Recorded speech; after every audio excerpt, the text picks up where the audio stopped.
Dame in gospodje, reporter Milan, sem ponovno na sledi resnice. Danes sem obiskal vojašnico generala Maistra tukaj v Mariboru. Povod pa je zadnji incident, ki se je zgodil naši vojaški patrulji v okviru mirovne misije v Libanonu, ko so jih obstopili člani domače, neprepoznane še zaenkrat milice in jim med drugim odvzeli tudi računalnik iz vojaškega vozila. Zato sem ta trenutek pri gospodu Stotniku Radovanoviču, ki je seveda avtoriteta na tem področju. Gospod Radovanovič, kako komentirate ta zadnji dogodek v Libanonu, katerem so bili tudi vojaki iz Maribora?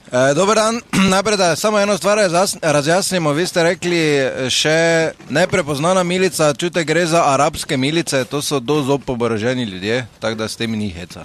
Dobro, in ti so recimo obstopili slovensko patruljo, vzeli računalnik. Ja, po do zdaj zbranih podatkih se je zgodilo točno to, ampak gledajte, mi še čakamo na podrobno poročilo. Komisija, ki je že določena, se bo takrat sestala, podatke preučila, je naredili rekonstrukcijo dogodka in to je to zaenkrat. Bo tudi sankcije kakšne padle? Glejte, to je stvar vojske, vsak vojak ve, kaj so njegove pravice, kaj so njegove dolžnosti, kaj je treba narediti.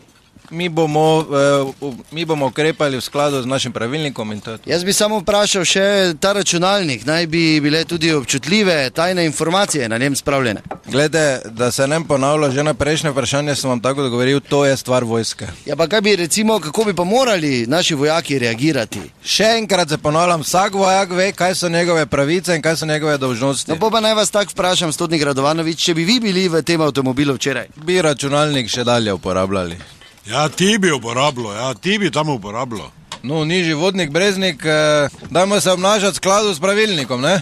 Gospod vodnik Breznik, vidim torej... Nižji vodnik Breznik. Ja, pardon, vi imate kakšne izkušnje, da ste tako skočili? Jaz bi lahko bil kaj hočem, pa mi ni za to te gor na raje metke, tak isti direkt, plača tak ista. Ja, jaz vem, ker sem doli že bil. To pa je tak sama teorija, pa knjige. Veš, kaj ti hočem reči, on bi uporabljal računalnik, ja, on. Pa kaj ti miš, ko ti taki preletijo, tudi črni.